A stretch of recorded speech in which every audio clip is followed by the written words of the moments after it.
Bueno, vamos a hablar acerca del consumo de potencia en filtración. Voy a tocar un poco lo que hablaba Rodrigo sobre la osmosis inversa y la nanofiltración. Los datos que hemos medido acá en Colmullao, que es donde está la planta que vamos a visitar luego, y las medidas de mitigación, o qué cosas podríamos considerar para reducir los costos de energía en esto. Sigamos la próxima. Ahí está la planta, hay un contenedor, hay unos estanques de almacenamiento y se ven unos invernaderos al fondo, que son los que se riegan con el agua, pero también el agua se usa para bebida, no solo para riego. Y al lado izquierdo se ve un sistema fotovoltaico que, como decía Rodrigo, energiza esta planta. Acá no hay, hay red eléctrica, pero no hay potencia trifásica. Esta es la planta, el interior de la planta, lo que van a ver en un ratito más. Al lado izquierdo está la primera etapa de filtración. Esos tubos contienen cada uno 3 membranas. Hay un total de 6 membranas de nanofiltración. Y luego el agua, cuando sale de ahí, ¿no es cierto?, pasa por una segunda etapa. En realidad primero va a un estanque de almacenamiento, que es de agua intermedia, y luego va a la segunda etapa de filtración, al lado derecho, donde ya se utilizan 2 membranas. Ahora, al lado izquierdo, en la primera etapa, esa bomba que está ahí, esa bomba que se ve vertical, eso levanta 40 bares de presión, o sea, son 400 metros de columna de agua. Y la bomba que está al lado derecho, esa levanta 15 bares. Aquí hay un aspecto muy importante. Aun cuando nosotros no utilizáramos un recuperador de presión, de todas maneras, la energía que gastaríamos en estos 2 procesos sería menor a la que utilizaríamos en osmosis inversa. Porque hay 2 cosas que considerar. Una es la potencia que consumen los equipos, pero también el rendimiento que tienen. En el caso de la osmosis inversa, el rendimiento va entre un 10 y un 50%, pero para tratamiento de agua de mar, lo mejor que se alcanza es un 25%. En el caso de la nanofiltración, en este tipo de planta o con la primera etapa podemos tener un rendimiento de un 45%, sin ningún problema.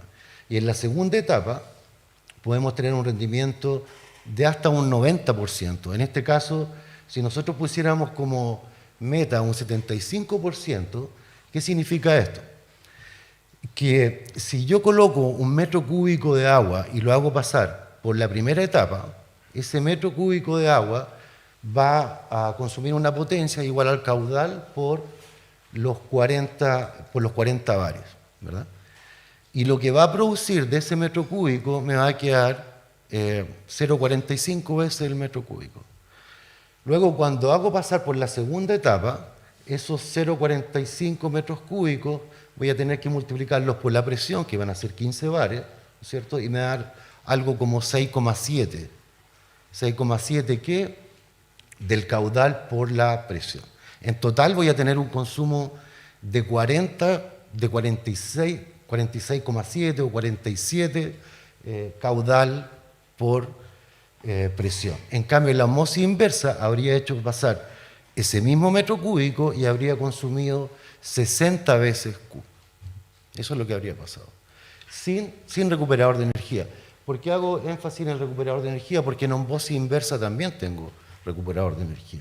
O sea, también puedo reutilizar presión. Pero de todas maneras el consumo energético acá, considerando el rendimiento que tiene la planta, es mucho más. O sea, me voy a ahorrar 13. Eso es lo que voy a ahorrar. Bueno, esto ya lo mencionó Rodrigo, así que vamos a pasar de largo. En este caso, ¿no es cierto?, pasamos por la primera etapa. Primero tiene que haber una microfiltración y un filtro de arena para depositar el agua entonces en el estanque de agua intermedia, que es ese estanque 0,5 que aparece ahí. Y luego entonces bombeamos de ese estanque al estanque 12, que sería el estanque que tiene finalmente el agua potable, digamos. Eso es lo que pasa acá, pero como decía Rodrigo, podemos sacar agua del estanque intermedio, el 0,5, para dar un uso alternativo al agua, que en este caso es el riego. Entonces, de tal manera que tenemos agua potable y agua para riego. Acá también Claro, lo que hablaba Rodrigo acerca de los distintos tipos de filtración, ¿verdad? Y lo que tenemos después de la osmosis inversa, como decía él, es agua destilada, lo cual no nos sirve. En el caso de la osmosis inversa hay una membrana ultra densa, ¿verdad? Y ahí lo que ocurre es que realmente el agua se disuelve en la membrana. O sea, difiere de la nanofiltración en que acá tengo un proceso de difusión. No solamente lo que contribuye al traspaso del agua y de los solutos es poros, sino que realmente es algo mucho más químico, una dilución y un transporte por concentración. Eso es lo que evita, ¿no es cierto?, que pasen minerales a través de las membranas de osmosis inversa. Bueno, lo mismo, una descripción de los dos tipos, ¿no es cierto?, arriba nanofiltración, abajo de osmosis inversa, y considerar, ¿no es cierto?, que el flujo depende, ahí hay un delta P, que es la presión, la diferencia de presión entre antes y después de la membrana, y lo que aparece al lado derecho, ¿verdad?, ese delta P, es la presión osmótica. En el caso de la osmosis inversa, esa presión osmótica ya son 8 bares. O sea que lo mínimo que tengo que aplicar para poder trabajar con osmosis inversa es 8 bares. Eso es diferente a lo que ocurre en ultrafiltración y en nanofiltración, es muy diferente. Acá están los cálculos de potencia, ¿verdad? La potencia es directamente proporcional al caudal por la presión, que es H. Otro aspecto que influye enormemente en las potencias que se consumen son la eficiencia de las bombas. En este caso estamos hablando de bombas, ¿verdad?, que consumen mucha potencia porque, aunque los caudales son bajos, las presiones son tremendamente altas. Por ejemplo, una bomba, la bomba que nosotros vamos a ver allá, en Colmullado, es una bomba que consume alrededor de 8 kilowatts de potencia. Con una bomba de 8 kilowatts de potencia en riego, por ejemplo, yo podría esperar, no sé, 400 litros por minuto, entre 200 y 500 o 600 litros por minuto, dependiendo de a qué presión estoy trabajando. Acá estamos hablando de un permeado que van a ser 35 litros por minuto. Solamente eso ocurre por el efecto que tengo en la tremenda cantidad de presión que estoy utilizando. Eso significa, o eso se traduce en el costo que tiene esto. O sea, el mayor costo que hay en estas plantas no es la inversión inicial, es la energía. Ese es el costo.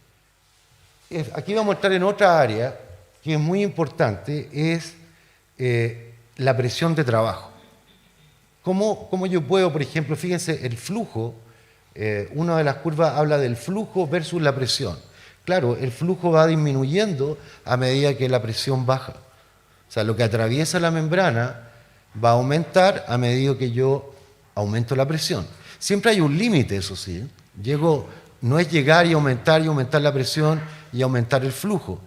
Va a llegar siempre a un plató esto. Llega un momento en que uno, aumentando la presión, no obtiene un mayor flujo en estas membranas. Pero acá estamos en un rango entre 33 bares y 12 bares en que el flujo, a medida que disminuye la presión, va bajando el flujo. Y también va bajando, obviamente, la potencia que estoy construyendo, que estoy aplicando. Ahora, ¿por qué muestro esta lámina? Porque no necesariamente siempre tengo que trabajar a 40 bares. Depende de qué tipo de agua estoy tratando. Entonces, acá hay unos datos de qué es lo que está ocurriendo ahí en Colmullado. Estos datos fueron tomados el 20 de julio del 2022. Entonces, al principio tenemos conductividad eléctrica, el agua de mar con 38 milisiemens por centímetro, el agua del pozo. Nosotros estamos sacando, como decía Rodrigo, agua de un pozo, o sea, estamos utilizando agua salobre. Entonces, el agua que realmente estamos sacando tiene 12.5 de conductividad. Y ahí está el agua de rechazo.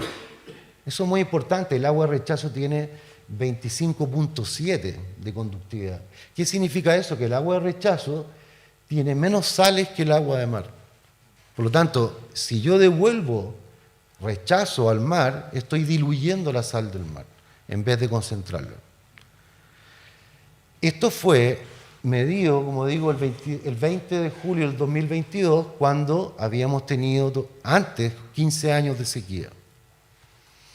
Entonces, esa realidad que está ahí ha cambiado drásticamente. Ahora, después aparece, ¿no es cierto?, la conductividad en el permeado de la primera etapa, 0,53, y el agua del permeado de la última etapa, 0,083, y a la derecha el agua potable. Ahí hay algo raro, ¿sí? Punto cero. Ahí hay algo en los datos que no está muy bien. El dato potable es seguramente del agua que sacaste de la llave o potable. Claro, que tiene 0,03 a 1,5. Hay un rango ahí, claro. Pero ya es potable esa agua. Sigamos con la próxima. Porque esto es lo que quería hacer mención principalmente, es, ahí está el pozo y al lado derecho hay un dren, o sea, hay un sistema de drenaje. Nosotros el rechazo en realidad lo depositamos en ese dren, no directamente al agua de mar. Y lo que tenemos acá entonces es, ese pozo está a 60, 80 metros de donde rompe la ola. O sea que lo que tenemos, nosotros estamos bombeando desde un sistema donde hay intrusión salina. Se está mezclando el agua de mar con agua que baja de los cerros, como ustedes van a ver ahí, como agua subterránea en el fondo, y se mezclan las dos cosas. Y esa es el agua que nosotros estamos utilizando. Fíjense cómo cambió la salinidad desde, ahí sale noviembre o algo así, octubre del 2022, como teníamos, ¿no es cierto?, cerca de 30 o entre 25 y algo más, 25 milisiemens por centímetro, y ahora estamos operando ¿a cuánto? A 0 y algo.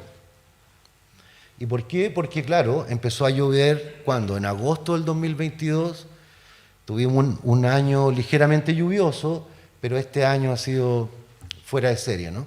Entonces, realmente ahora el agua que está viniendo subterránea ya está dominando sobre el agua salina. Y bueno, entonces, ¿por qué no instalar el pozo ese aguas arriba, digamos? ¿Por qué no seguir usando solamente agua subterránea? Sin sales. Bueno, porque esa cantidad de agua es la que varía en el tiempo. Entonces, de esta manera, yo, claro, va a variar la cantidad de sales que tiene el agua, pero tengo siempre la reserva del mar. Nunca, eso no se va a agotar. Lo que sí es que tiene una tremenda ventaja también del punto de vista de la presión que necesito. O sea, yo puedo filtrar el agua ahora, por ejemplo, si quiero filtrar bacterias, virus, yo podría estar usando 10 bares de presión y voy a sacar todo eso. En este minuto, ¿no es cierto?, no necesito 40 bares para obtener agua dulce, de esa agua salobre. Bueno, acá está el sistema, el solar tiene una potencia de 15 kilowatts de potencia instalada, hay 3 inversores que están transformando la potencia en corriente continua de las baterías y entonces alimentan la planta. Hay 3 inversores porque están desfasados, cada uno del otro para producir una corriente trifásica. Ese banco de batería es un banco que tiene 1000 amperios de capacidad y eso impone una limitación a la operación del sistema. En este caso, porque nosotros operando, la planta consumía en ese minuto 11 kilowatts la primera etapa y la segunda etapa 2.2 kilowatts. Si yo opero la planta cuando no hay radiación solar, yo voy a estar drenando aproximadamente 240 amperes de ese banco de batería. Y si dreno 240 amperes de ese banco de batería, voy a reducir su vida útil. No va a durar 10 años, como lo tenemos proyectado. Entonces tengo que ver cómo opero esta planta. No puedo sacar energía cuando a mí se me ocurra, no puedo operarla de cualquier forma. Si es que quiero que esta componente, que es el banco de batería, y que es la más cara del sistema, dure por lo menos 10 años. Entonces instalamos un sensor un piranómetro que está midiendo radiación solar y podemos monitorear en línea cuál es la radiación solar que hay en ese minuto y podemos decir, por ejemplo, si tengo suficiente radiación solar, me conviene operar la etapa 1, que es la que consume más potencia. Y si no tengo suficiente, de tal manera que la corriente en las baterías no sobrepase ciertos límites. Ahora, si tengo poca radiación, tal vez podría aprovecharlo para operar la etapa número 2. Es muy importante esta relación. Por ejemplo, acá nosotros medimos irradianza y medimos también las corrientes en las baterías y los consumos, las demandas de potencia. Entonces yo puedo tener la misma demanda de potencia, por ejemplo, esto era en la etapa 1, pero diferentes valores de corriente que se drenan en las baterías, debido a la irradiancia que tengo en ese minuto en particular. Con esto puedo hacer entonces un manejo remoto del sistema. Bien, esto es lo que estamos midiendo. Este sistema remoto me permite accionar cualquiera de las etapas remotamente, desde mi teléfono. Por ejemplo, ahora nosotros estamos llenando el estanque de agua de mar con el teléfono y cuando veamos podemos monitorear el nivel de ese estanque y detener ese llenado. Entonces, esto es lo que queríamos conseguir. La idea es que pudiéramos, por ejemplo, nosotros hicimos un proyecto ahora, estábamos formulando un proyecto para instalarlo junto con la municipalidad y una comunidad de agua que queda camino a esta planta en Totoral, y la idea es que hubiera un operador, por ejemplo, dentro de la municipalidad o dentro de la comunidad que pudiera operar la planta de esta forma. Bien, ahí está el recuperador de energía, lo que mencionaba Rodrigo, lo vamos a ver en la planta también. La bomba de alta presión, que es la que está al lado izquierdo, arriba, ¿cierto? Esa bomba es la que trabaja a esa presión alta, en este caso de 40 bares, y lo que ocurre es que el permeado sale a presión atmosférica prácticamente, y el rechazo es el que está con toda esa presión. Claro, uno podría, el rechazo, ¿no es cierto?, enviarlo tal como está, afuera de la planta. Para eso obviamente tiene que bajarle la presión, estrangulando, con lo cual se pierde esa presión. Entonces, ese aparato, ¿qué es lo que hace ahí? Mezcla el agua, ¿verdad? Lo verde está con presión de entrada, una presión baja, 3 bares, 2 y tantos bares, pero el rechazo tiene una presión, por ejemplo, de 40 bares. Entonces, lo que hace ese tubo que está ahí es, en algún minuto, primero rota con la presión, pero pone en contacto por milésimas de segundo el agua de rechazo con el agua de entrada y le entrega presión. Esa presión luego, esa agua, ya con presión, pasa a través de otra bomba que levanta aún más su presión y la mezcla con el agua que va entrando de la bomba de alta presión. De tal manera, ¿qué se consigue con eso? Se consigue aumentar el flujo de entrada y bajarle el flujo a la bomba de alta presión. Si yo le bajo el flujo, bajo la potencia que consume. Ese es el principio de funcionamiento. Ahí hay una foto, lo que vamos a ver ahora. Esto era, para que nos hagamos una idea, este era un proyecto que estábamos formulando para presentarlo al gobierno regional. Bienes Nacionales se había comprometido a entregarnos el terreno para instalar este proyecto junto con la comunidad ahí en Totoral, pero no ha pasado eso todavía. Entonces, estamos esperando eso. Entonces, en ese proyecto, la producción de agua es un proyecto energizado solamente con energía fotovoltaica. Entonces, en verano eran alrededor de 80 metros cúbicos por día. Eso significa 80 metros cúbicos, 160 familias. Y obviamente, en invierno bajamos a 40 metros cúbicos. ¿Cuánto era el costo del agua potable en consumo, digamos? Me refiero a operación de esto, cambio de membranas cada cierto tiempo, lavado de membranas, recambio de baterías cada 10 años, etc. Ese consumo, ese precio o ese costo eran 900, alrededor de 1.000 pesos, más o menos, por litro. Lo que significa que si le entregábamos a una familia medio metro cúbico día, ¿no es cierto?, esa familia tendría que pagar alrededor de 15.000 pesos. Este proyecto en total, para esa generación de agua, costaba alrededor de 950 millones de pesos. más o menos un 30% de esos 900 y tantos millones lo corresponden al sistema fotovoltaico. Esa es la fracción, digamos, de la torta. ¿Cuánto cuesta el agua potable en mi casa en Chillán? Bueno, el agua cuesta 700 pesos, luego el alcantarillado 1.000 pesos más, ¿cierto? Llegamos a 1.724. De tal manera que el costo por operación del sistema es inferior a lo que yo pago por el agua en Chillán, pero con la diferencia que, claro, en Chillán hay una utilidad que está incorporada, ¿no? Hay una empresa que tiene una cierta utilidad por ese trabajo. Eso no está incorporado acá. Si esto fuera ejecutado, por ejemplo, por un privado, tendríamos que agregar el costo correspondiente.